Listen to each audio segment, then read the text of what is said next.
Hi, Mark here from the Tangibound Podcast Network and host of the flagship show, the Tangibound Podcast. Did you know that we over at Tangibound are always looking for amazing podcasts to promote? And did you also know that we are also proud nerds and geeks of everything from movies, music, gaming, TV shows, and comic books to wrestling, MMA, soccer, and football? Whatever you can nerd or geek out about, we've got it. And if you're interested, we can help you find it. And if you're a show looking for a place to call home, we've got you covered. Side effects may include upset stomach, dizziness, tumors, shakes, and in some rare cases, death from excessive laughter. Though to be fair, it's only sometimes. Other side effects may include diarrhea, gallstones, heart palpitations, and strong desire for cookies on the dark side. Talk to your doctor and visit TangiboundNetwork.com and see if Tangibound Network is right for you.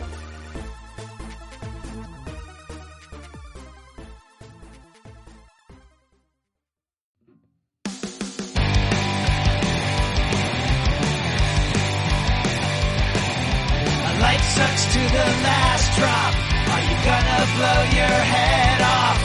Take good aim and don't forget to duck. Life sucks every Monday and all the way to Sunday, but I wouldn't have it any other way.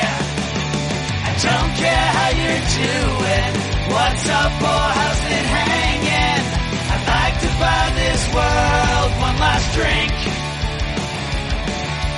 Life sucks all of the time. Stick it up your sunshine, and then you'll see the clouds every day. And then you'll see the clouds every day. And then you'll see the clouds every day.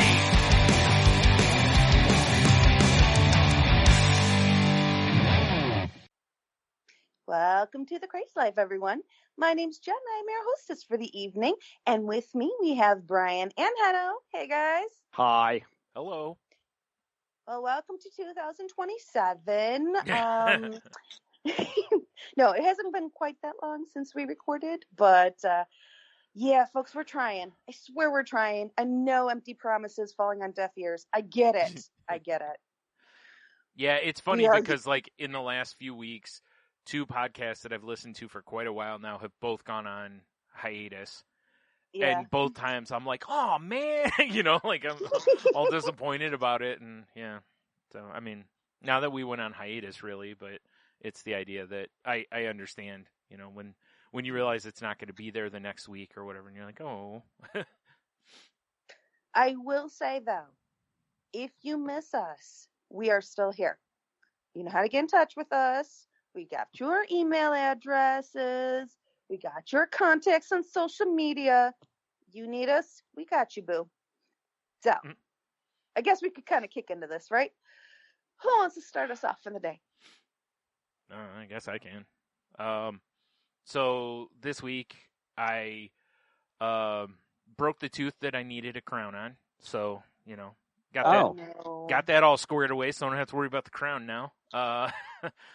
Dentist, when the dentist looked at it, though, I was able to get in. I broke it on, I think, Friday night, which, of course, I did, And I was thinking about, you remember years ago, Jen, when I broke that one wisdom tooth of mine? We were out on, it was like a Friday or Saturday, and I'm like, damn it, because, I don't want to pay emergency dentist rate, Luckily, it didn't hurt.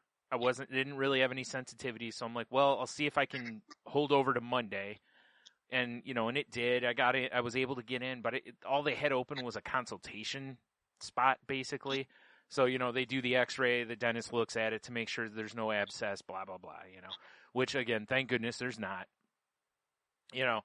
and he's like, well, we could try to save it. And I'm like, basically all that's there is the floor of the tooth. Ugh. Like, there's nothing. I mean, I can literally put my tongue into I can feel where, it's almost a gap. There's a little tiny bit on the outside, and that's it. Ugh, it's pretty much gone. Yeah. And because the tooth had a lot of decay in it, obviously, and, so. It just blew apart. Yeah, basically. And not only did it do that, but it took the, either it did or I already had basically lost part of the filling on the tooth next to it. So, if you didn't, because he's like, what did you eat? Because he's thinking I just blew the tooth out of there with something. And I was like, yeah, I was just chewing gum. That was it. It wasn't anything hard. It was just, I was chewing gum and all of a sudden the gum had hard bits in it. And I'm like, well, this isn't right. And when I pulled those pieces out, I was like, oh, that's tooth. So, Wow. yeah. So, unfortunately, the place I go to, I really got to find another dentist because they've got too many people and not enough staff at this place, and I can't get back in for a month. Ooh. Like, I'm not Ooh. kidding. It is early March is my appointment, and I was like, ooh, so I'm probably gonna call up there and be like, hey, do you know another dentist around that takes my insurance? Because I have the state insurance, so. If they do, then I'll probably, if the place is taking new patients, blah, blah, blah, thank goodness it's, it's not really hurting. The only thing that hurts is really, I think, like the gum line because, similar to like if you just had a tooth removed, the gum line is irritated and kind of sore from just that, I think. But the worst part is trying to eat because I can't really bite with that side at the moment because there's still that fragment over there, and it's like, so I kind of bite into food with my front teeth, turn whatever I'm eating a little bit, and then bite again kind of a little more toward the left side to finish the bite, Ugh. So, whatever. I mean, like I said, it could be way worse, but it still sucked,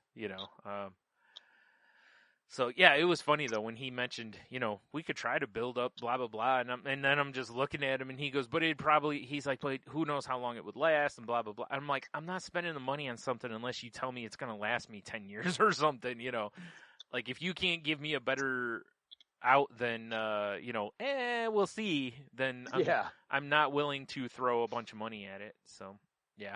It doesn't affect the grill, dude. We're good. It almost does, but it's not quite. It's right there. Oh, you see, I wouldn't even notice. Yeah. He was pointing to the left side. You're on yeah, camera, it's right near my. No, it's on my right, but yeah, it's on the left to anyone looking at me. But yeah, you don't really notice it, and thank goodness I'm not like a big cheesy smiler anyway. So like even when I smile, I'm not like huge grin smile and whatever. So you're not most of the time not really going to even notice it. And the way my lips are. When I open my mouth, like Jen said, you really don't even see over there for the most part. So, thank goodness. Yeah, I never would have noticed. Yeah, it's not like you have, your front tooth missing. Right. I mean, yeah, I would never have noticed it. Yeah, he started talking to me about like an implant, and I'm like, that's not happening. I'm like, I have state insurance. There's no way they're going to let me get an implant. Like the best I'll get is some super glue and a chiclet. That's probably the best they can give me. So. Right. And it's like I'll be able to live without it. I'll be fine, But it does suck, Like you like losing wisdom teeth. You're like whatever. Nobody ever sees that far back in your mouth except your dentist anyway, essentially. But when you start, if you lose another tooth, you do kind of immediately get a little aware of how you smile and all that, because it's like you're looking in the mirror. Like if I smile this way, does it look weird? Or and it's like who cares? It's it sucks, but there's nothing I can do about it. So, excuse me. So there's that. And, the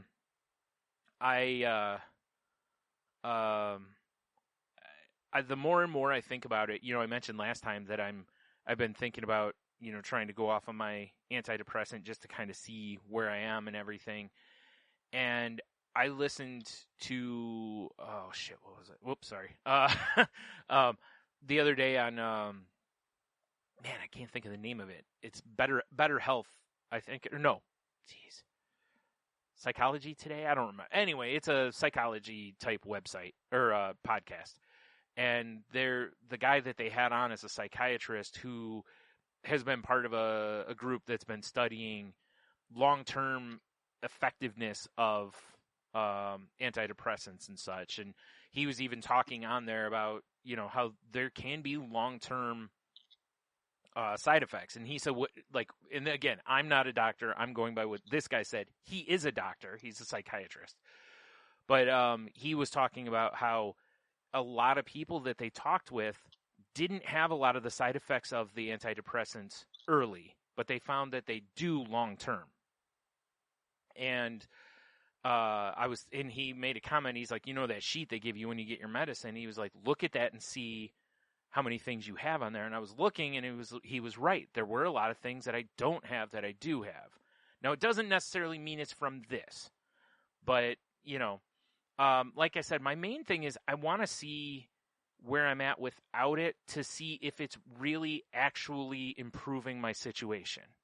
Because I didn't realize that the Effexor that I was on was not really helping me until I went off of it. While I was on it, it seemed fine. And then when I went off of it, I was like, oh, there's like no change.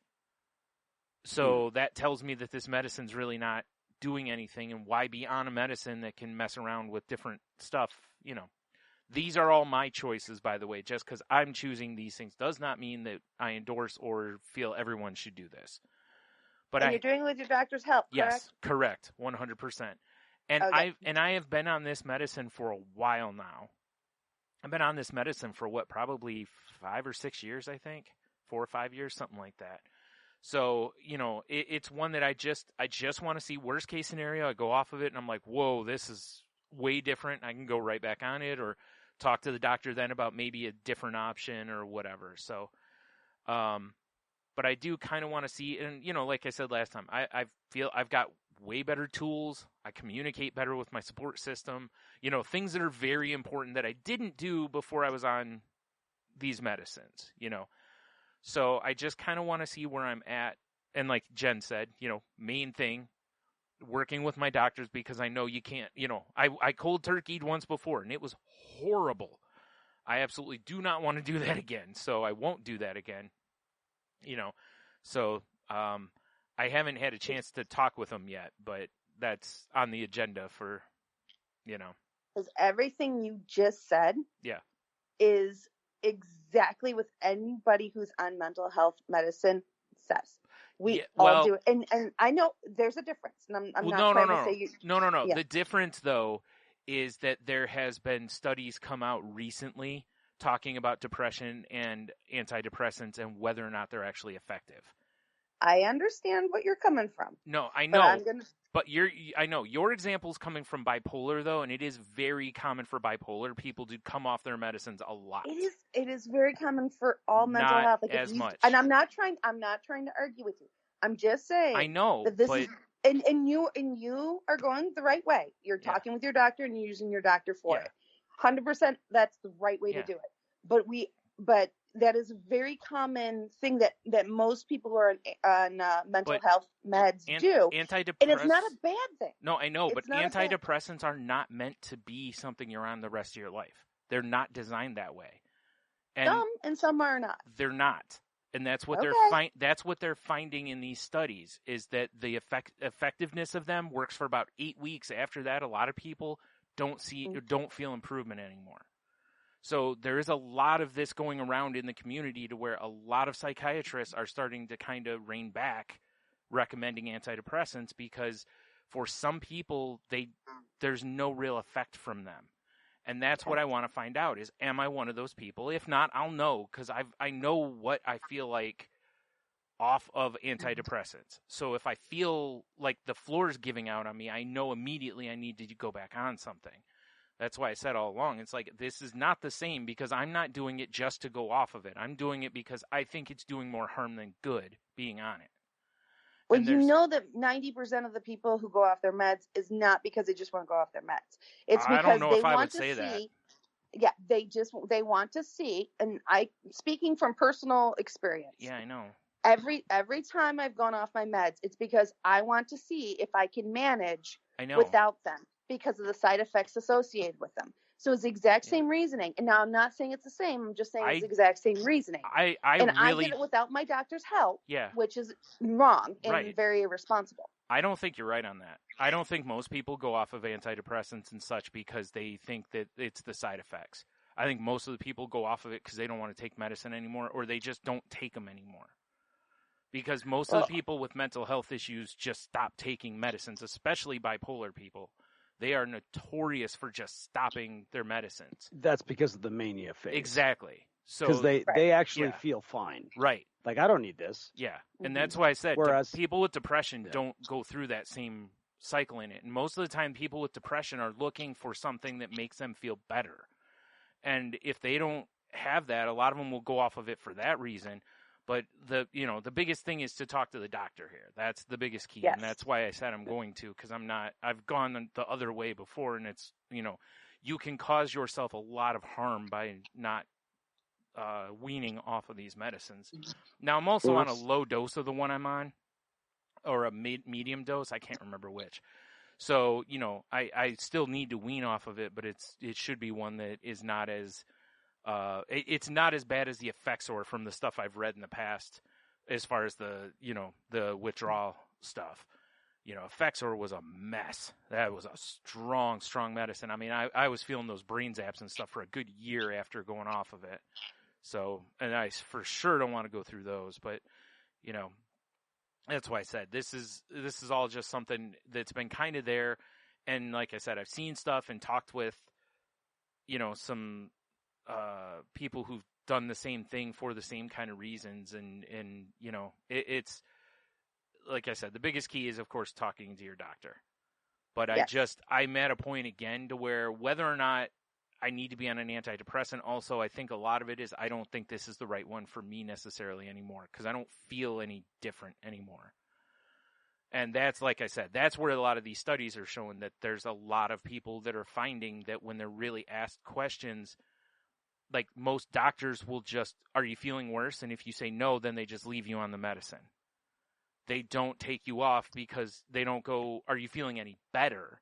And if you say no, that's really where the question that should be asked. Because if you're just not feeling worse, that's not necessarily an indicator that the medicine's working. It just means you're not feeling worse. So, that's where, like I said, there's a lot of this in there.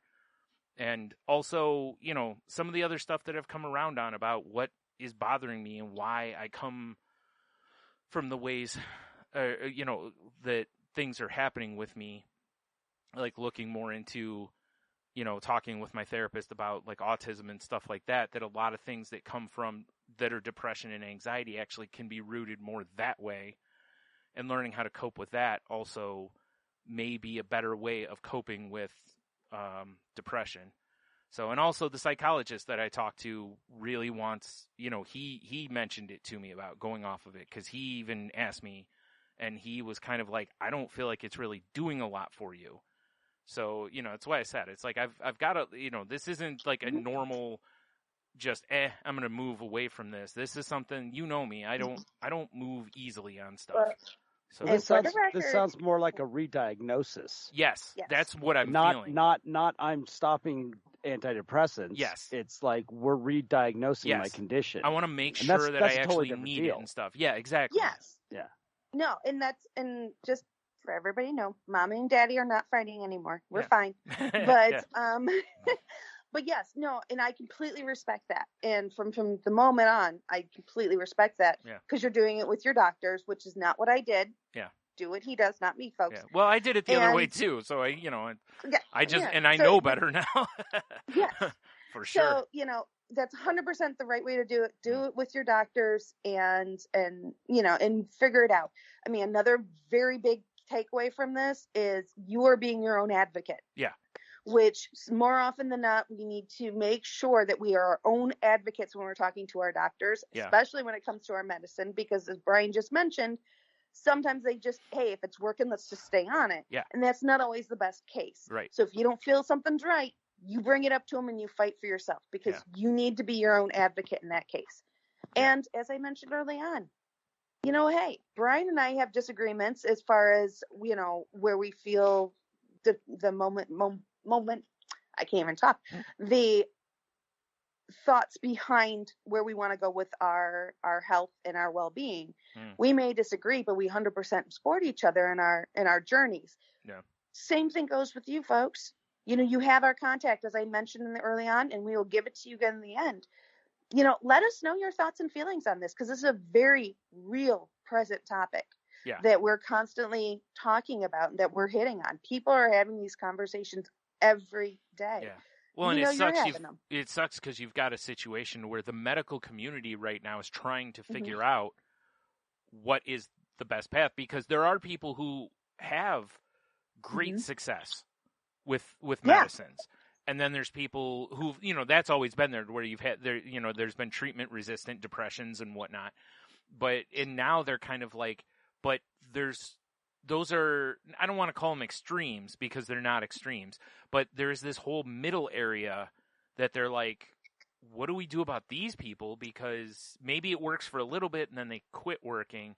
And like I said, it's like, are we asking the right questions? So is the diagnosis situation correct? Are we asking the right things? Is do we need to change the treatment process, basically?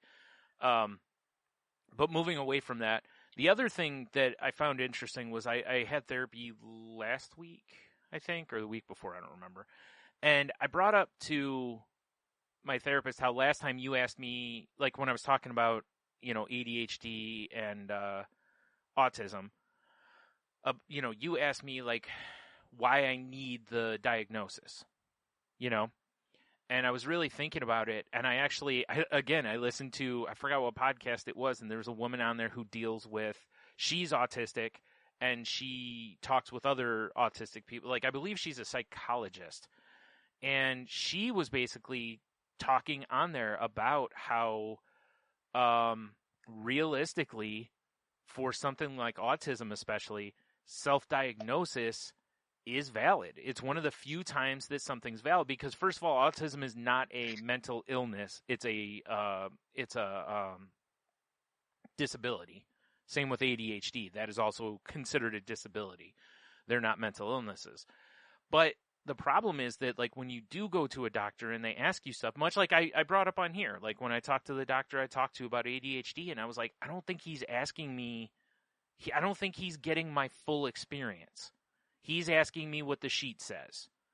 And the sheet says, well, if you don't have this, this, and this, then you don't have ADHD. And I'm like, but when I go into like an ADHD group on Facebook or Reddit with people who've been diagnosed and had it for years and years and years, why am I identifying with these people so easily? And on so many points, not like one or two, but on like tons of points, So she actually makes a comment in there, a comment about how self-diagnosis is extremely valid because nobody knows your experience except you. And she's like, a doctor can't tell if you identify as autistic because they don't, but you go into a group of people who are autistic and and you're like, my people, you all understand each other. You can post things and people are like, yeah, I do the same thing, like those kind of things. But what's interesting is, obviously that's going to be a minority opinion because, the medical community is going to say, well, we have this guide that if you don't meet the criteria in the guide, then you're not this. And there's tons of people, again, in those autistic groups that are like, yeah, I don't really meet the guide, but I'm diagnosed. Or they're like, well, how come I meet the guy, or I have so many other things that fit with what everyone in here is saying, but I don't get a diagnosis. And it's like, yeah, I got a feeling that it's very much a feel to some extent by the doctors. And again, I always advocate going and getting the estimate, talk to doctors, all this stuff. But in the end, even if I am diagnosed, unless I'm seeking disability, it doesn't matter. Because there's not going to be a medicine they're going to give me for it. It's more about learning how to live and how to cope with those things, which, again, like the woman said, she said a lot of adults don't get diagnosed because by the time you're an adult, you've already been coping with this your whole life. So when the doctor's like, well, what about this and this? And you're like, oh, yeah, well, I just blah, blah, blah. And they just go, oh, okay, well, it's not a problem for you. And they mark it down as such. So I found that really interesting. And I started looking a little bit online to see other opinions in that same thing, kind of where self-diagnosis is. And it's very interesting in that community because there is, much like any others, there's a lot of gatekeeping. There's a lot of people that are like, oh, you don't count because you weren't officially diagnosed, which is a load of garbage. I mean, you still shouldn't be mean to somebody, and I've seen some outright people be kind of jerky to others. And I'm like, well, you know, like one guy I saw, and when he was posting his stuff, and I was like, this sounds like what a lot of other people in here talk about, you know, like he's giving personal experience, and they're kind of like, you know, well, yeah, but you don't, you know, and it was like, okay. Like, you know, a good example for anyone who's not understanding is this, like masking, which we talked about a few episodes ago, which is where you basically mimic the way people behave around you so that you fit in, right? Now, you may not show to somebody that you're socially awkward because you've gotten very good at masking. I feel like I'm really good at masking. I feel like I've said for years and years that when I'm in a room, I feel like a chameleon. I can kind of read the room and fit in. That is exactly what masking is. So if a person asks me a question about social interactivity, I can go, well, I'm a little shy at first, but then I'm great. That's the truth. But the reason I'm great is because I'm masking. It's not so much that I'm being me. I change who I am based on the people I'm around. A great example, and Jen knows this, when I was originally around her family, they didn't have the same sense of humor I have.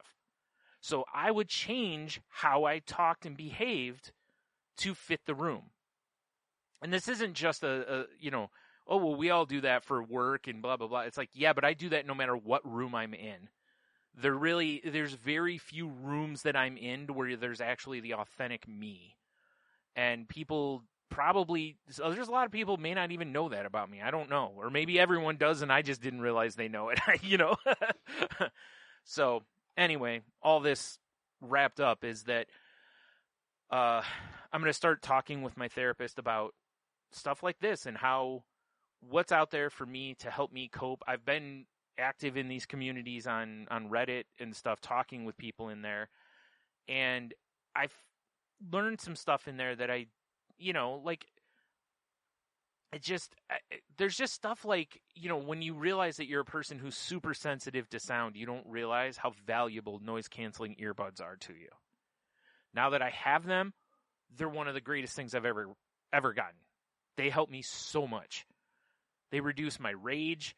They help me not be irritated all the time, you know, by anything, a squeaky wheel on the grocery cart, you know, whatever, just little stuff that would normally, all I can focus on is that stupid sound, you know, little stuff like that.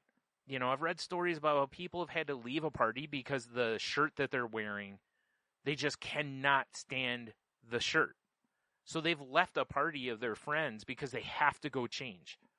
You know, stuff like that. Or I know I've read people where they take extra sets of clothes in their car in case that happens. You know, now that sucks, but that becomes their coping mechanism. Okay, I have extra clothes. If this shirt bugs me, I can always go put another shirt on real quick. Now I'm fine. So there's all those kind of things that I think that's more, I think, what I'm going to be trying to work on. Because I think a lot of my sensitivities really do lead to my fight or flight. Because like misophonia kind of situation, when I get really irritated by something, I'm in fight or flight. That feels like anxiety. That's where I get panic attacks. You know, so I think, you know, there could very well be a lot of my anxiety and even my depression issues that heavily stem from my social issues and a lot of the other stuff that could be caused, whether or not I'm officially diagnosed as autistic or not. And my therapist thinks the same thing. The only reason she can't diagnose me is because she doesn't have the certification to do it, basically, or the training. She's learning right now, and she's like, every time I'm reading stuff, she's like, I keep thinking of you. And I was like, well, okay. You know. Thanks, I think. Yeah. Well, what she's meaning is she's basically like feeling that it's confirming it, you know. So, and that's all I can do at this point is just try to learn or maybe unlearn things, whether it's learning new tools or unlearning old,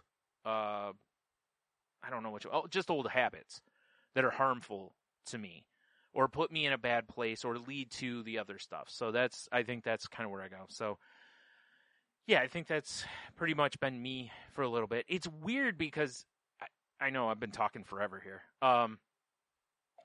Is this stuff, not the tooth, but the stuff since the tooth, feels like ground shaking, like like big stuff to me. Like, since she mentioned that about autism to me and me looking at neurodivergency and different stuff like that, it really has allowed me to be so much kinder to myself. And I told that to her the other day, and I said, it is amazing how now when something happens, I'm finding myself coming from a place of kindness to myself way more than I ever did before, because now I don't feel broken. I just feel different, you know? And there's a huge difference between feeling broken and feeling different, you know? And like I said, I kind of feel like being in that group is like I found my people. I found people that when I tell them about, you know, because when I describe some of this stuff with my sensitivities to people, they look at me like I am the craziest person in the world because they don't understand, you know, like, you know, why the way jeans fit me and the flapping of the leg absolutely, like I can't wear them all day. I can only wear them for so long, then I have to go change, you know. And people are like, they're just pants, get over it, you know, and I can't. My brain will not let me, and I shouldn't say can't. It's, you know, I have a very difficult time. My brain wants to focus on that. So that was one thing she mentioned in therapy to me also, is that I need to stop with the I can't and start basically saying my brain wants to, because that's actually more true. You know, because there's things I absolutely could wear those pants all day long. My brain won't want me to. It will fight me real hard on that. But could I physically wear them all day? Yes. I'm also going to be miserable the whole day, but I could wear them all day. So I got to change my verbiage there to be a little more kind and positive. They, you know, when we pushed in the beginning, it's like, why do you need a diagnosis? Yeah. So what? So you get diagnosed with something. So what? Yeah. What's that going to change? Nothing. What changes, though, doesn't have to be someone else diagnosed, self-diagnosis. What changes through the whole thing, the what behind it, is that what you just said right there. Mm-hmm. It's like, so what? Well, now I can go and I can find my people. Yeah. Now I can go out there and I can address what I'm feeling and what I'm thinking and what I'm living. Yeah. Well, and I can find these people. And by giving them all a name, it makes it easier. Yes. And I feel like I can be more honest with people about what I'm dealing with, too. They can understand better because there's a name to it. Sure. Yeah. So, and that's really what it is. It's like, you know, so what? You got a diagnosis. You're right. So what? I have a diagnosis. Yeah. Now what I can do with this word. Now that I've got this word, I can use it as a key to find my people. And then I can find my people. I can use their experiences and stuff to learn and better myself. And that's the whole point, whether it's medicine, whether it's support groups, whatever it is. Yeah. Well, because that's like the now, whole point is bettering your life. Even if I'm never get an autism diagnosis, I know I'm neurodivergent. I know my brain does not work the way air quote normal people's brains work, right? And that's okay. Like I said, it's similar in ways to, you know, finding out something else is different about you than somebody else, you know. One last thing I want to say, and then I'll pass this off here because again I've been yapping forever. Is diagnosis doesn't necessarily matter with autism. It can, very much. And I still encourage people to talk with someone who's some level of expert about it, you know. But if you think you have a mental health situation, self-diagnosis sometimes can be dangerous. It can be irresponsible. So I do want to still encourage, you know, if you think you have depression, anxiety, bipolar, or whatever, please still go talk to a doctor. And, you know, because some of those conditions, there are medicines that can drastically help. There are conditions like bipolar that typically don't get better without some help of some sort, whether it's get help for that. Therapy, medicine. Yeah, exactly. You know, so, you know, and again, just because something works for me doesn't mean it'll work for you. So please be careful and please go talk to a doctor or a therapist or somebody who, like I said, within some knowledge range to try to help. There's nothing wrong with, like with autism, there's nothing wrong with joining groups and reading up on stuff. so that when you do go into the doctor, you can go, hey, I have this, that, like keeping notes, like, oh, wow, I do that. So you can walk in and be like, hey, here's all the things I do, to help push your case a little bit. But all right, who's next? All right, Hannah, before we get going, in fact, I'll have you go next, but I need to ask you, have you ever been diagnosed as an alcoholic? Yes. Yes, Oh, okay. I am. Because that was the only way that I could get my counseling covered by my insurance, is with the diagnosis. Right. And so I did, at that time, we didn't have the Affordable Care Act, so I was informed that this would be now considered a pre-existing condition on any future insurance considerations. Right. But because I'm not going to go out. At the time, I was always going to have employer based health insurance, and typically pre-existing conditions aren't an issue in that case. With group coverage, so to me it was worth the risk. But it was exclusively to get it covered. Yeah, because otherwise it wouldn't have been covered. Which makes sense. Like if I weren't on antidepressants anymore, and like if they changed my diagnosis to where if they said I wasn't depressed, and then my insurance was like, hey, if you want to keep having counseling for blah blah blah, you have to have a diagnosis, then yeah, I would probably do the same thing. I would push harder for it. And like I said, I'm probably still gonna talk to the guy I was talking to before, and if he will go through it with me, then I'll probably try. And I've even seen something else, which is people have talked on there before in the Reddit group, like, hey, it took me 3 doctors to get a diagnosis. Like, the first 2 just absolutely don't believe in that adults, this develops as an adult, and it's just that they don't see that you can keep going, hey, I've had this since I was a child. I've just coped the whole time. I learned how to cope. So, anyway. It just blows my mind, the disparity. I know. Between the medical and the logic scientific world and the actual life that we're living. I'm sorry, there's such a disparity between the two of them. But I have one last thing, and I swear to God I'll shut up after this, which is if you're a person and you go through and you see and you feel that you are autistic or have ADHD, a doctor not giving you that diagnosis does not invalidate your experiences. It may not. All it means is they're not going to give you the diagnosis. So, that's why that person said it may not be the end of the road for something. If you're a person who feels you need that diagnosis, maybe try a second doctor or whatever. But no matter what, even if you never get that diagnosis, it does not invalidate how you feel, who you identify with, or those kind of things. So, okay, now I'll shut up. Henno, how you been? Good. I was in California for a week on vacation, so I can't. And then I only had to work 2 days this week. Oh, wow. And one day ended up only being about 5 hours due to signing some financial documents, which was great to finally get out of the way. But I had a wonderful time. I primarily went back for a friend's surprise 40th birthday party, but then it turned out my godmother, who had died a couple weeks ago, was having a celebration of life on that same day. And that was fascinating because I never had much of a relationship with my godmother, even though she's an incredibly accomplished human being. And to go and be around people that knew her in so many different ways than I did, and yet we all were able to relate. And it was kind of interesting. I had no intention of speaking at all, but Monty, who was one of the guys I played music with last year, whose house it was at, actually was pretty much going around the room asking everyone's impressions. Like, you're here for a reason. Yeah, give it to us. That's one thing I think is really cool about, like, when T died.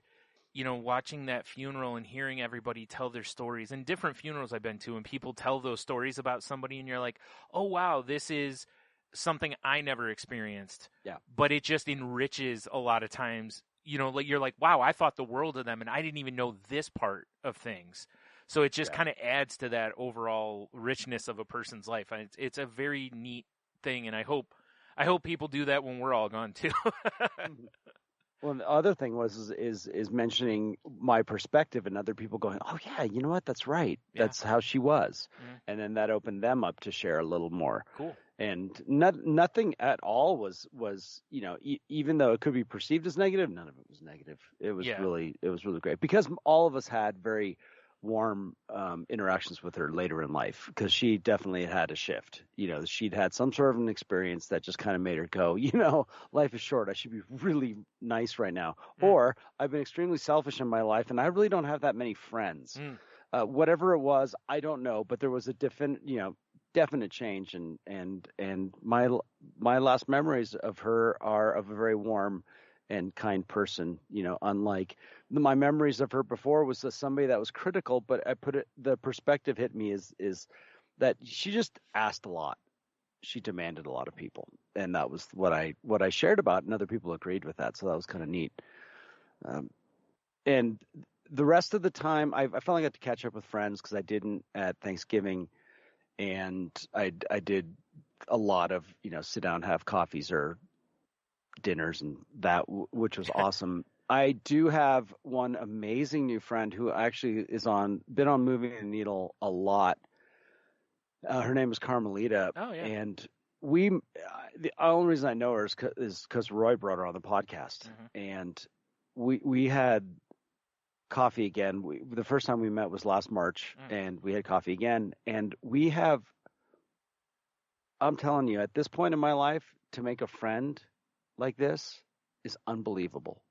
Like it honestly is, because so many of us are, as we get older, we're very set in our ways. We typically, our closest friendships have more to do with time than actually what you have in common.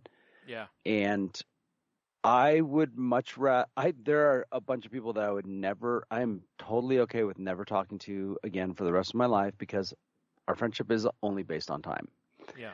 And here I have a new friend who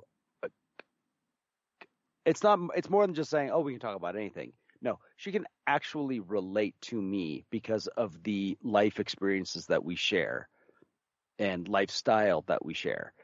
And it really hit me before I left. And, I sent a text message saying, I'm so grateful for this friendship because it really is unique. And the motivation of it is purely friendship. Yeah. And, I want more of that. And it's really, it was really remarkable. And it put a lot into perspective for me. I mean, it really did. There's people I didn't see, and I'm just like, I have a lot of friends in my life that are really stuck where they were way back when, or it's nothing ever really changes. And after a while, unfortunately, my life is constantly changing, and I'm constantly wanting to make it better, and I'm constantly wanting, I want change in my life. If there's not change in my life, I am clearly doing something wrong. I am not getting out enough. There's something not happening. So that was a great. Then, other than that great experience, the next I can't. It is so like when I say goodbye to my mother at the airport, I haven't felt that close to her in such a long time. I mean, even, using her car, going out and, she's like, don't rent a car, use my car. I'm like, okay, fine. Even, running around, seeing friends and all that stuff, every moment I had at home with her was an absolute joy and a treat. Whether I was, like she even made the comment about, she's like, once again, we had a day I was going to go see people up in Sacramento, and I said, well, it's playoff football day today. And, we had a really good time watching college football at Thanksgiving. And so I stayed home and we watched football again. And again, two people that really don't have much of an interest in football. Yeah. But we sat there and, again, had our little tablets out, and I even pulled out my computer at one point, did a little bit of work, but just enjoyed sitting next to each other. And she sent me an email I think it was yesterday, and said that she was sitting in her chair and she just all of a sudden felt my presence next to her. and actually looked over and realized I wasn't there. Oh, wow. And because clearly it meant the same to her as it did to me. I consider it such a blessing, an absolute blessing to have these times, and to really, we had a great time talking about everything, whether it was, friends and family, events of the day, whatever it was great. Awesome. Yeah. So I had an amazing trip. It really was. It was wonderful. And then, got back to work and really just felt good to be back and just getting stuff done and feeling useful there as well. And then the other thing is we're doing, I got another home equity line of credit on my house, and it was so easy. And it's some of the reasons for doing it aren't the best, but what I love is that what I'm grateful for today is that I can do it. Yeah. That I have it there to do, and it was this easy, 1 month done. Not even a month. I think I started on March 9th, I think it was, or so, and it's like all the documents are signed on the 1st, and 5 days from now it'll fund. Oh wow. Yeah. And it was that the part of it that I've stressed the most is that idea that it's here. We have, we can do this. We're able to do this. That is a wonderful thing. And, the rest of it, it's like, it'll all, everything will work out. And that, I just have a lot to feel blessed about right now. And it's great, even when I get home and I'm just really tired, it's like, I can deal with it. I do need to look into whether my lack of physical activity is contributing to that a little bit. It is possible. It also could be just that, hey, I'm 53 years old, almost 54. Yeah, right. And today I spent a lot of time breaking up giant sheets of ice in a parking lot. That is bound to yeah. Listen, I did that for 15 minutes the other day because I ordered a pizza and the snow we had here froze completely underneath. And when I went to shovel it, I'm like, oh man, this is just a big sheet of heavy ice. I did it for about 15 minutes and I'm like, yeah, I'm done with this. I don't want any more of this. So I can't even imagine doing it all, for a long time. Yeah, it was, it was something. Yeah, I bet. And let's see, I had one other thing. Oh, music stuff has been really cool. There's there's so much happening all at once, and I'm just like, all right, I'm just going with the flow. And I was asked if I would, me and my former bandmates that I played with 10 years ago, Danae and Dave, if we would join. We have a local musician. He's a keyboard player, and he does an annual event, meaning that they've done entire Pink Floyd albums. They've done, focus on an artist like Tom Petty, and it's just basically a night of covers. In this case, this one's going to be different, and I was really flattered that he reached out to. One reason he reached out is because it's pretty freaking convenient because we take care of guitar, drums, and a lead vocalist. Yeah, true. But aside from that, it's also, he wants to do his show that he's been dreaming of, that he's had on his mind forever and a day. And so it's a lot of original music, and I got ink on my face. That's awesome. That's classy. So there's going to be a lot of covers, but they're designed to be a show. So the first set it flows. It's telling a story, right? And the original music is part of that story. And I think I got a chance to play with him last night with my band, with Doghouse, and I really had a great time. And it's been a long time since I played with a keyboard player, and it felt really good. So very excited about that. Looking forward to sharing that as we get to summertime. I'm hoping that whatever show we end up doing, that we're able to record it and be able to share it, because I think it's really going to be a treat.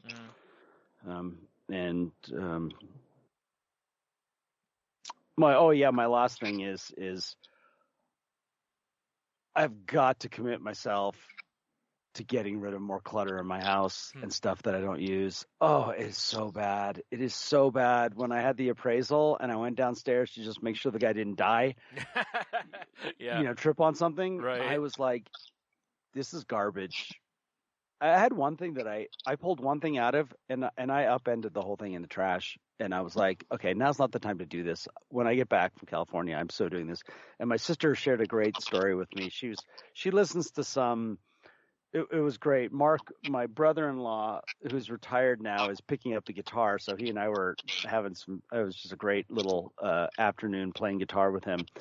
And he was telling me about how Elise still has such a difficulty of getting rid of stuff, and there's just all this clutter in their garage. And then she comes in and starts giving me all this advice on these books she's reading about how to reduce clutter. And I just kept laughing because I'm like, oh, it's funny.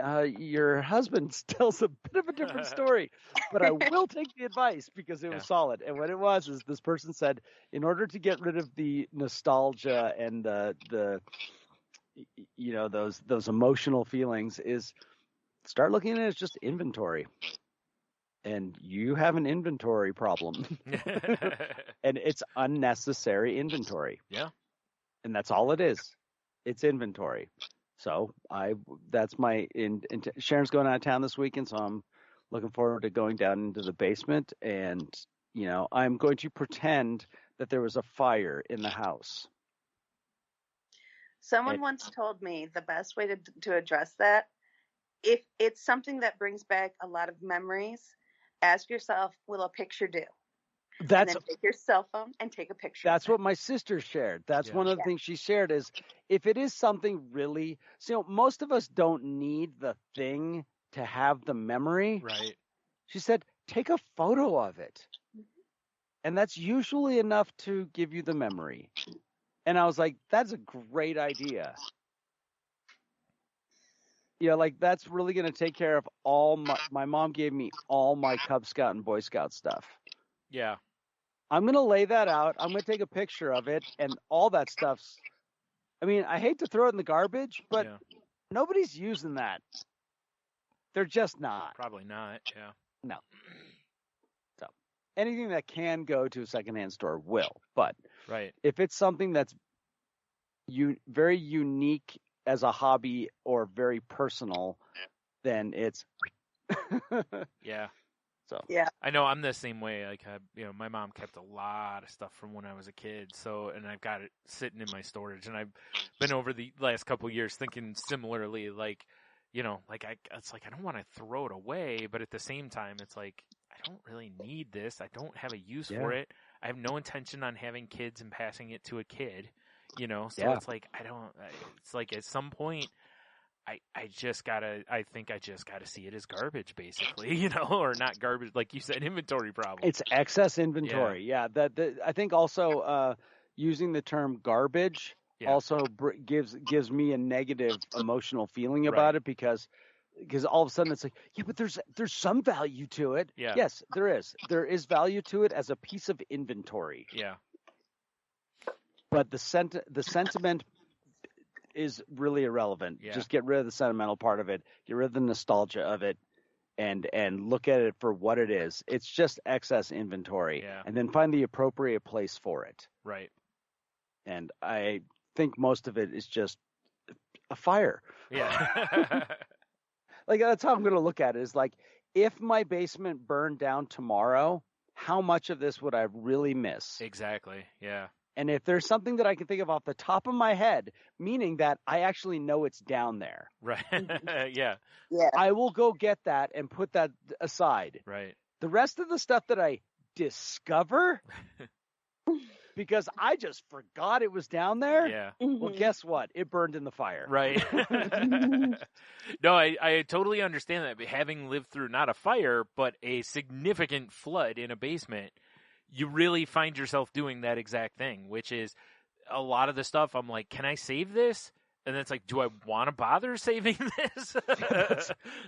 And what we found in about, what would you say, Jen? Probably 95% of things was nope. Right in a trash bag. Because, it wasn't just a flood. It was a sewer backup. So that does add a different level to things, too. Yeah, a little level, yeah. Like, I completely bleach this or something? But otherwise, it's right in the trash. But it still was a similar thing. We threw away so much stuff when that basement flooded. My dad had boxes and boxes of, like, craft stuff from when him and my mom did crafts, and they hadn't done stuff for years, and all sorts of things like that. And it just all was, like, gone. It's like, we can't save any of this. And it was like, you look at your front yard and you see 20-some or 30 bags, whatever it was, of trash we had sitting out there the one day. And it was like, this is sad, but also when you walk down into the basement and you see the basement's empty, it's like, this is actually kind of exciting. Because space. and as much as I'd love to end with that goal, that's not going to happen. I just want to have progress by the end of the weekend. Yeah, right. And my friend Neil also had a great piece of advice, which is, if you're going to get something that you use, that you need, and there's something in that you have to move something out of the way that you don't use, then that thing needs to go. Yeah. If there's something in the way of the thing that you use, and what's in the way is something you don't use, which means it's just taking up space, that doesn't need to be there any longer. Yeah. And it doesn't matter that you put money into it. It doesn't matter that it might have some value. Yeah. It just doesn't matter. It is not useful. Well, and like the money thing, it's like, well, that money's gone. Especially if it's something you've had Well, that's for true. years. It's one thing if you just bought it, Yeah. And most of those things, as like, if you really needed it again, then go buy it. Right. If it turns out that you really needed the whatever it was, then go buy it. Like Sharon in the background just now is going, convertible, because it's in the way of everything in the garage. Right. Right. Yeah. Okay. If I want a convertible another day, I'll go buy one. Yeah. Yeah. I have a feeling I will. Yeah. Especially where you live. Doesn't seem like a convertible. This is being super handy. Maybe but... when I was in California and it was a 60-degree warm day and this guy had the convertible out and he was still wearing a jacket and stuff, I'm like, oh, I totally get that. Yeah. I would be. That's awesome. Yeah. Right. All right, Jen. All right. Well, I will keep it short and sweet. And I know you all cracked up laughing at that. I know. I feel you.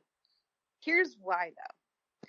I actually, I just went to a conference for a group, an organization that I'm with that deals with gambling issues. We had a conference in Lexington. And I went down, this is the second conference I've been to. And it's a conference of, people from all around the area and stuff, and not just people from my local group or anything like that. So I get down there, and immediately upon seeing me, I start getting, let's just say, friendly jibes about how much I talk. Oh. I'm like, okay. So, initial feeling, a little butthurt. Not gonna lie. Right. A little insulted.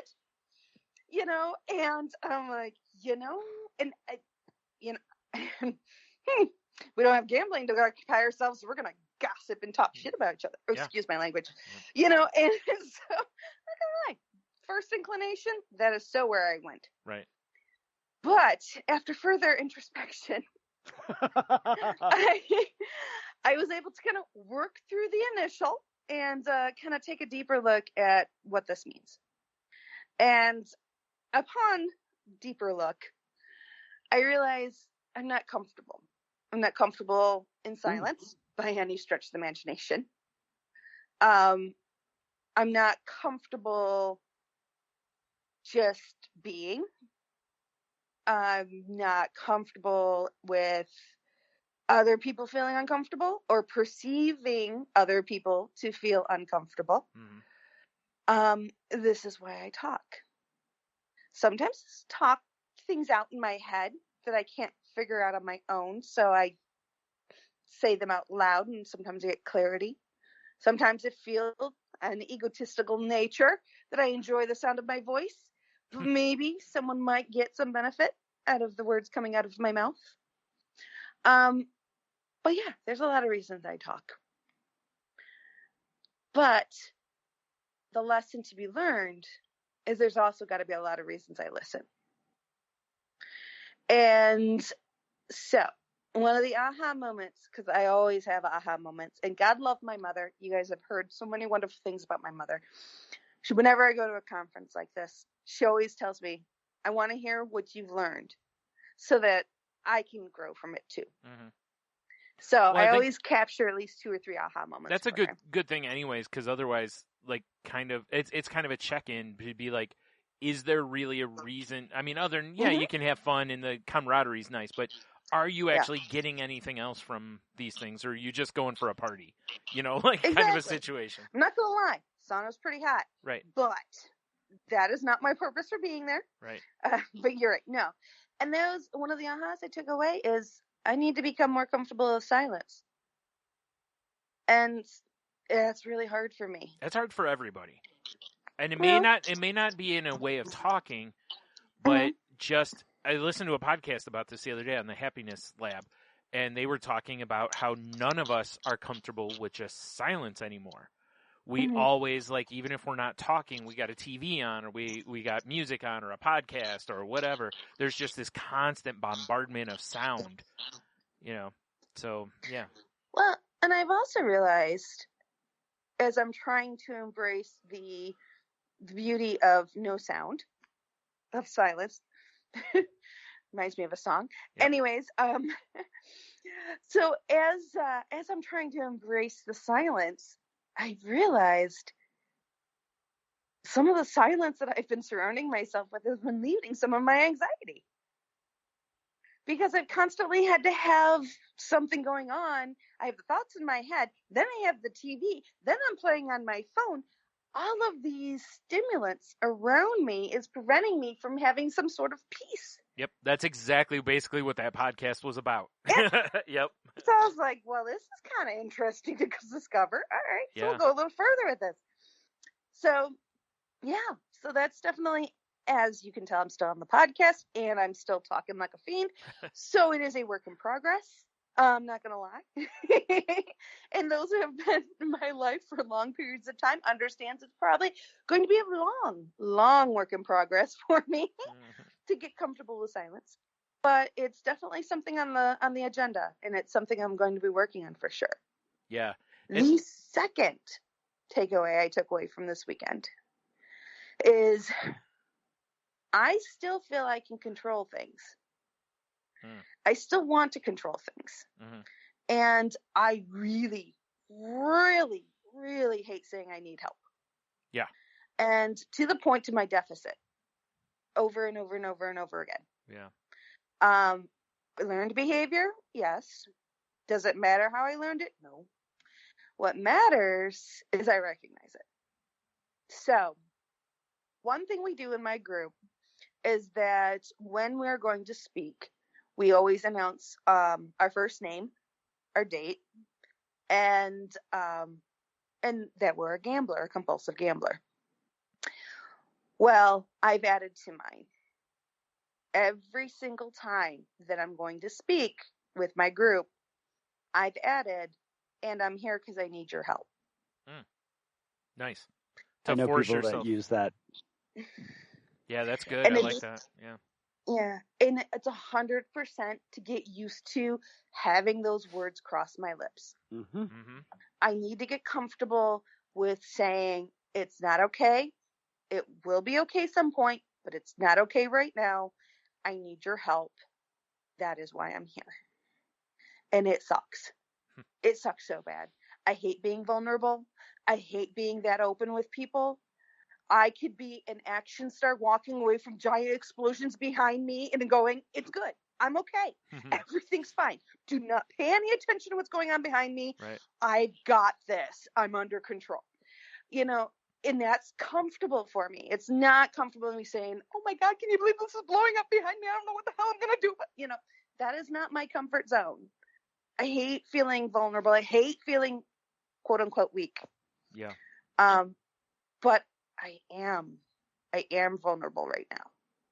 Life is quite chaotic for me. Something that I've not really gotten comfortable saying out loud, but this will be the second time I've done so. In the last year, I have contemplated suicide multiple times. Yeah. I've never vocalized it? No. Have I come close to saying it? Yes. But there you go, folks. It's been the toughest year of my life this last year. Had no idea how I was going to get through it. Yeah. Honestly, the only thing that kept me moving is because I couldn't put this hurt and this awfulness on anybody else. And I know I have tons of people who love me. Mm-hmm. And if you can't understand this concept, read the book, My Name is O. There's a movie just came out with Tom Hanks in it that is based off the book. From what I understand, it doesn't quite hit the right note. Mm-hmm. But the whole book is exactly what I just said. It's a man who wants to commit suicide, and every time he tries, somebody intervenes, and he doesn't want to put that pain and hurt on them. Okay. So he keeps moving forward. And I read this book last year, and it resonated so strongly with me. And when you don't believe in your value enough, if someone believes in your value for you, there's something about it that pushes you forward. It helps. Yeah.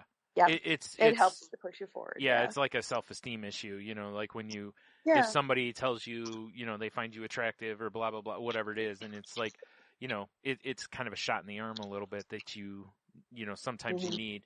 Now, I have to ask you, have you talked with your therapist about this? Yeah. Okay. Yes, and there has never been any actions taken whatsoever. Yeah, I just want to make put sure everybody's. Yeah. I just want to make sure you're not just keeping it to yourself, because you know I did that for a long time. And it's never been me. I've never had suicidal thoughts. So you know, the whole looking into medicines and stuff like that. Yeah. It all came into play. Yeah. The right people were in the know and stuff on it.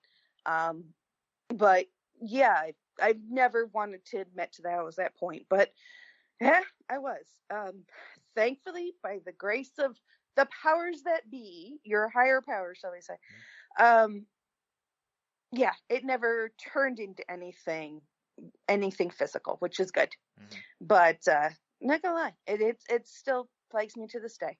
And for those who are listening that love me, I know after piecing out everything I just said, I am okay. I really am. No, I mean, I'm doing fine. Those who love me, they're listening. I'm doing fine. I promise you I'm doing fine. Yeah. And I'm in one piece, and I'm still moving forward. And I'm handling some very difficult conversations right now with people who want more than a pound of flesh for me. But, you know, hey, we'll all get there. Yeah. But I'm handling things, and I'm getting more comfortable with saying I need help.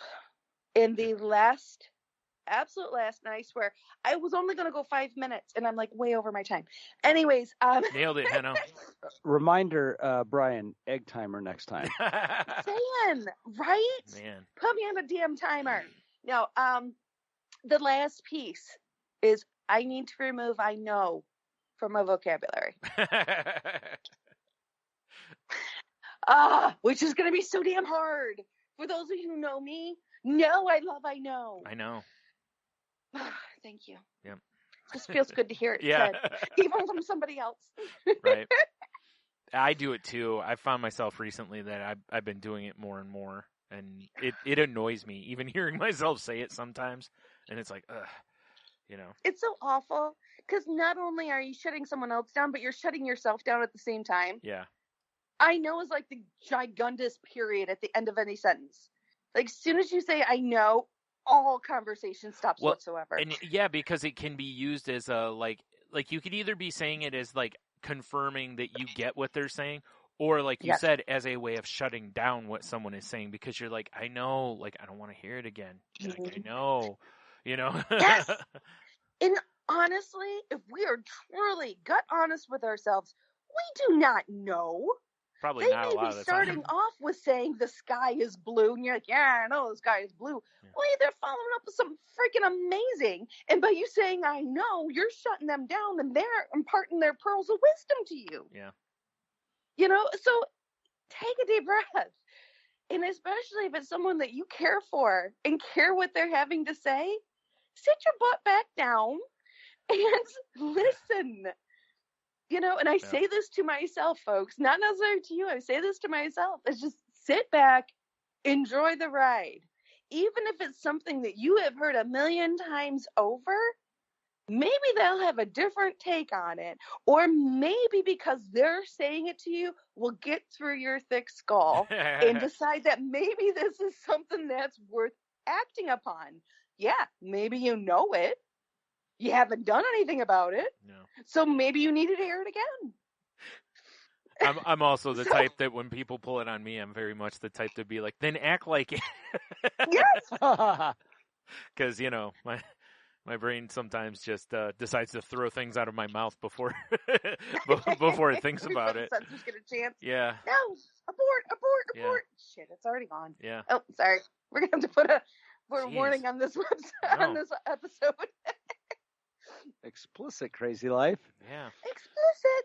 But no, and it's an unexpected bonus to all of this insight is when I'm sharing the fact that the reason I talk so much is because of my uncomfortableness.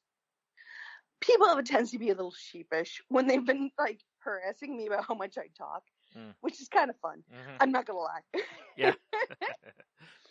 But one more piece. So those are my 3 action items, and this was a thought item. And Hanno, you may get some thought out of this one too. Is I was talking with one of the elders in our group, a very dear man, Tom, and there goes he the saw anonymity. me at our last conference in Cleveland. And he saw me at this Lexington conference. And we talked. We had coffee together one morning. And he's like, I saw you in Cleveland. I know we talked. You look like you're doing so much better. And I told him, yeah, I feel really, really good and really strong. And I said, yeah, I'm coming up on 1 year. 320, by the way, folks. 32022 is my 1 year mark. 23 will be 1 year. And April 1st, I get my 1 year pin. Just saying. Anyway, so I was mentioning this to Tom, and he looked at me. He's like, I have a question for you. I said, okay, I'm ready.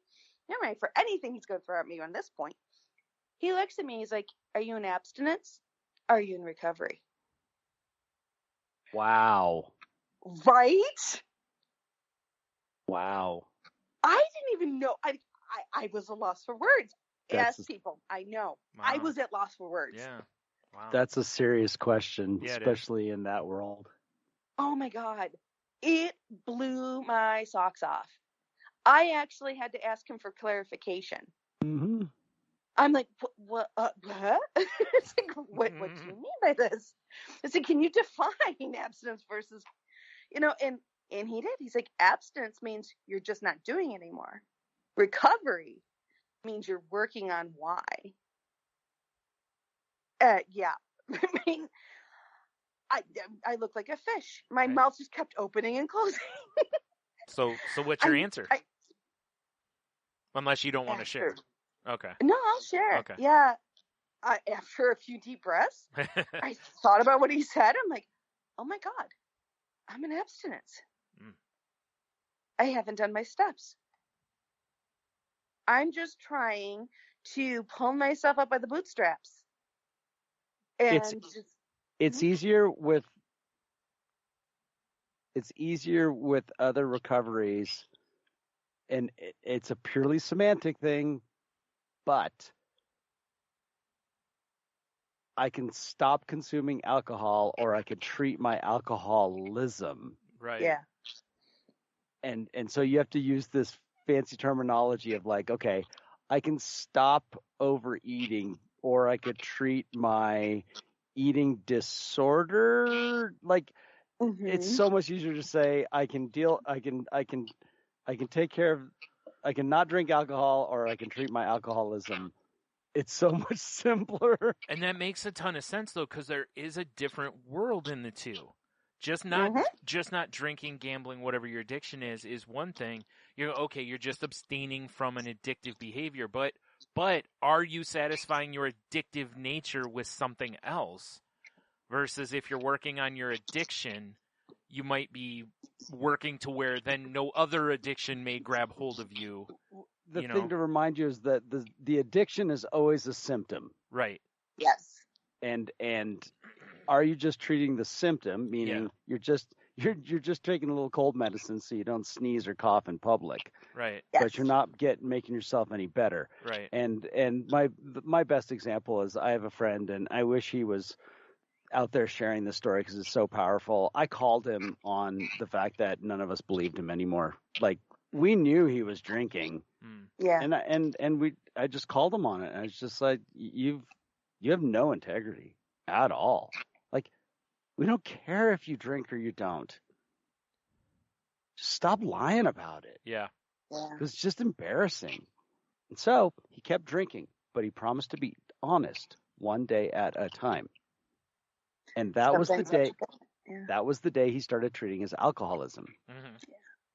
And then the alcohol itself, not consuming the alcohol, happened later, and not much longer, But there was a period of time where he just focused on the honesty, and that was it. That's when he finally started treating the actual cause, the root cause, his illness, his dis-ease. Yeah. And then the symptom took care of itself. Right. Because it really did. Like, one day he just woke up and that was it. And he hasn't had a drink in, it's got to be, I don't know, close to 10 years now. So. Oh, wow. Yeah. Well, awesome. One of the most powerful meetings I've ever been to was the leader went and looked each one of us in our eyes. And the subject matter of our talk that day was, "Are you ready yet?" And he looked at each one of us and very strongly asked us, "Are you ready yet?" And it was very, like, powerful, in your face. Are you ready? And I actually took that and I put it as a screensaver on my phone. So every time I picked up, because my phone has been my best friend and my worst enemy. And every time I pick up my phone, it stares at me. It's black on white, or white on black, I should say. So white letters, black background, and just says, "Are you done?" So every time I pick up my phone, I see, "Are you done?" And quite frankly, some days, no. Yeah. Have I broken my commitment to myself? No. But have I flirted way too close? Absolutely. Have I danced on that line? Absolutely. Have I crossed the line? Maybe in someone's opinion, not in mine. But am I damn too close that there's even a question? Absolutely. So by him asking me that, it just really redefined where I want my path to go. Right. And that's why I love this man so much. And this world will be so much worse off when he's no longer with us. And fortunately, given his age and time and everything, it may be sooner than we want, or at least I want. But I will never, ever, ever forget this man standing in front of me and my cocky butt and questioning me. And in simple 1 or 2 questions, shaking me to my core and making me question everything I thought up until that moment, that I knew. I know this. And he didn't question me as far as questioning my beliefs. He just asked a question for his clarification. Right. But it just came up and just yanked the rug right out from underneath you. Oh, hell yes. Yeah. Hell yes. And will I seek him out every single conference I go to? Absolutely. Yeah. Yeah. I mean, I love this man dearly. And I told him that. I said, I just love how you make me think. He's like, I just ask questions. I said, I know, but you ask the right questions.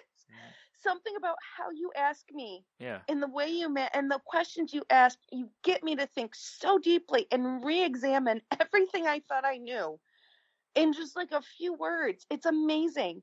And he smiled and laughed at me, and he's like, that's the best words I've ever heard in my life. He's like, that's all I ever want. Yeah. You know, his wisdom will go on. Yeah. If you get into recovery. Yep. Because and you will be sharing it with others. Yep. One of our other elders in our group, he's local, and he was in the car on the way home, on the way there and the way home. And I asked him if I could record him, and he said, sure, you can record me. I said, great. So we're in the car, and anytime he started touching on something I wanted to record, I would just reach over to my phone, because I always had my phone in my hand. Don't we all? But I always had my phone in my hand, and I had it all queued up. As soon as he started talking, I'm like, beep, record. And I would put it out in the middle of us, and I'd record these conversations. And there's some amazing nuggets intermixed with a lot of foul jokes and blue collar whatnots and off color craziness. But there were some real amazing nuggets, and that's why I love him so much, because it's joke, joke, joke, truth bomb. Joke, joke, joke, truth bomb. So I was able to get some of those truth bombs. One of the things that I really am kind of sad that I missed is there's a song that my dad used to sing to me called The Animal Fair. And his name was Tom as well. And Tom knew the song and used to sing it to his kids.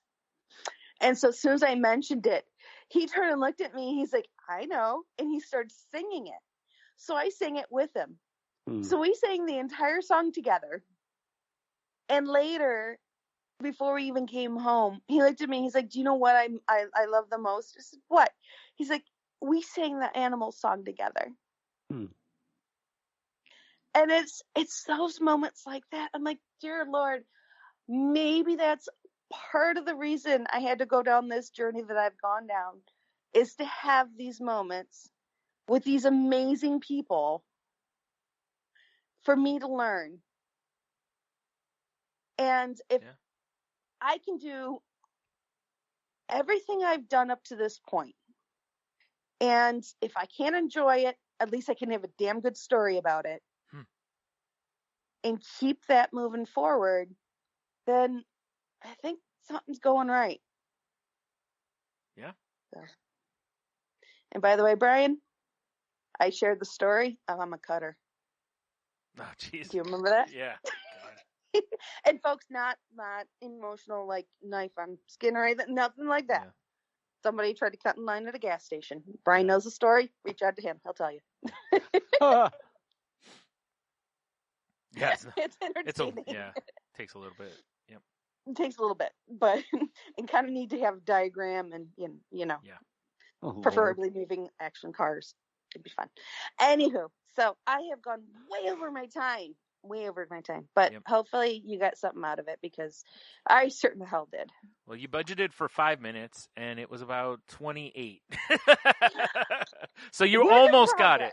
Real close. Work in progress.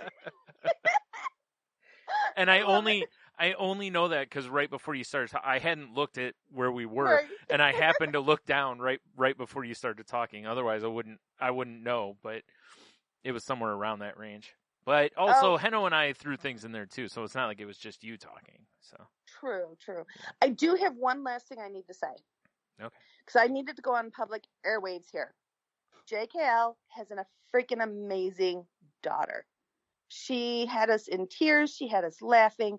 Your daughter's amazing, girl. I don't know how you did it, but you did a great job. Yeah. And also very close to their 18th birthday. So very true. Yeah. And your son's amazing too. I don't want to leave him out because I love him too. He's all right. Yeah.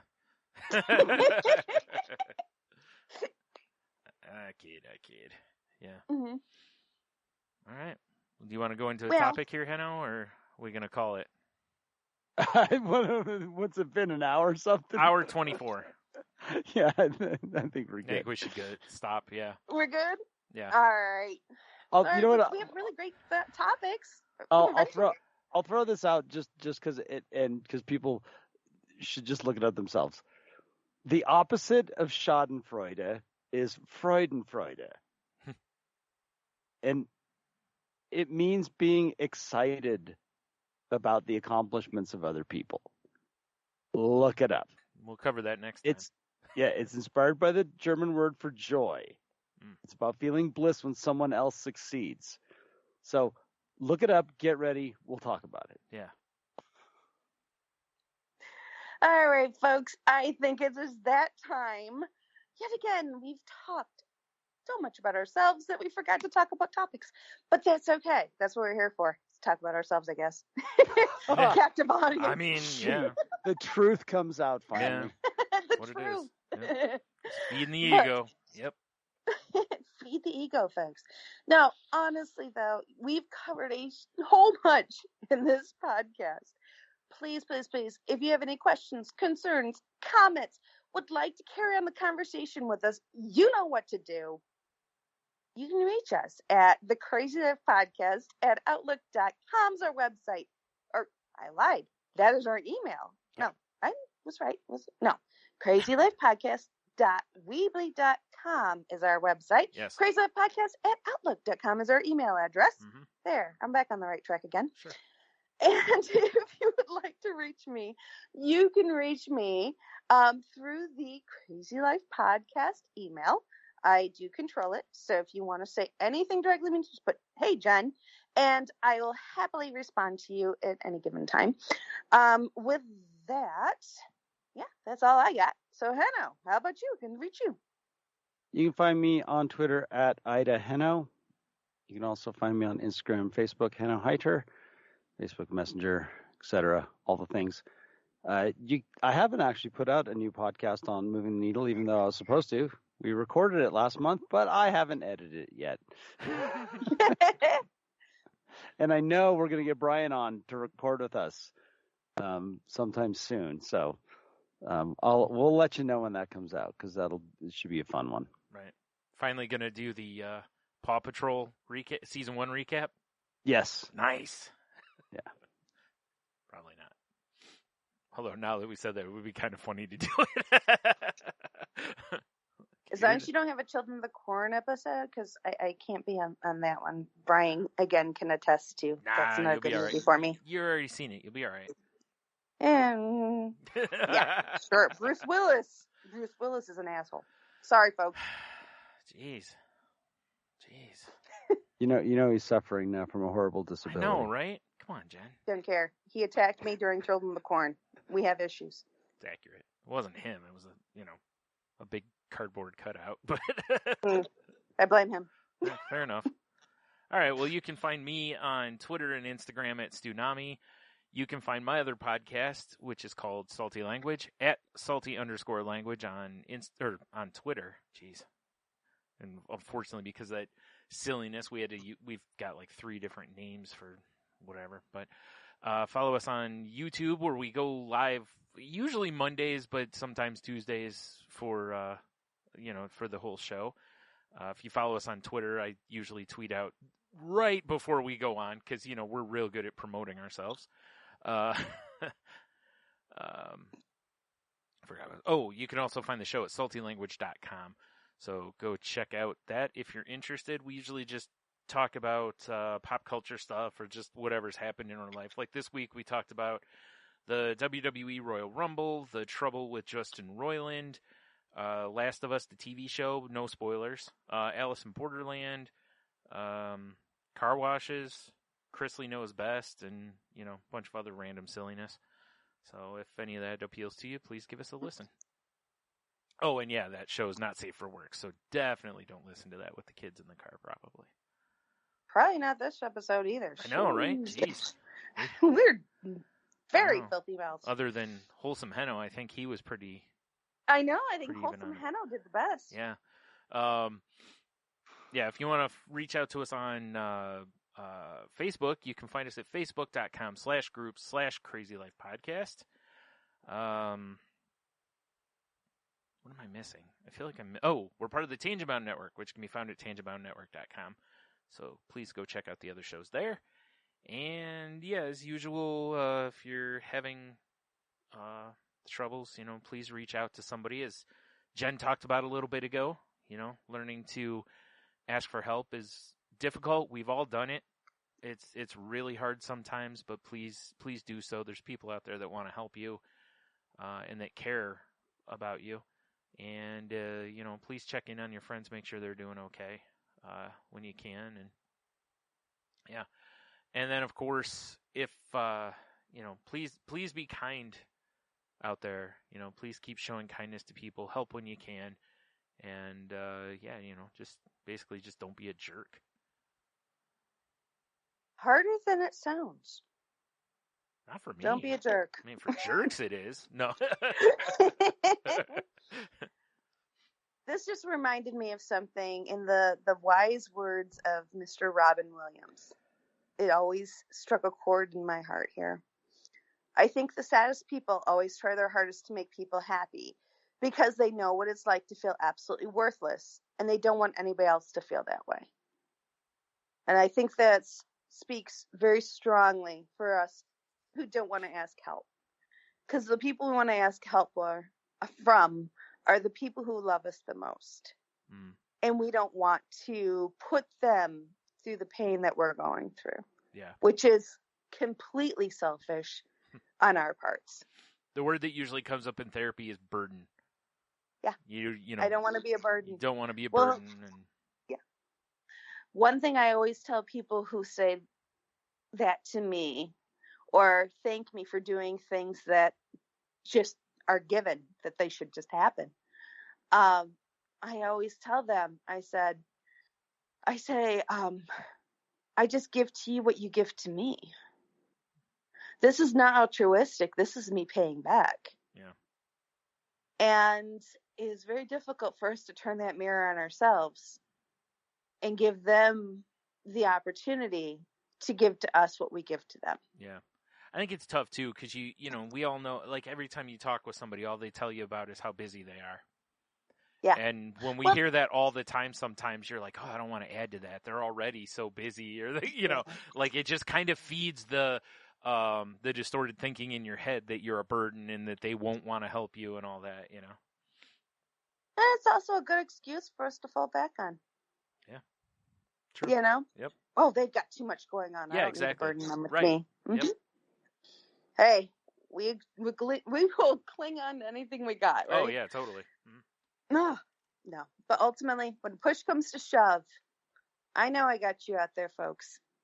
I know you love me. And I only hope to love myself as much as you love me. And that is my hope for everyone out there. So go out there. Have the absolute best week you could possibly have. And, we'll be here waiting for you next time around. Oh, don't forget, wiggle those toes.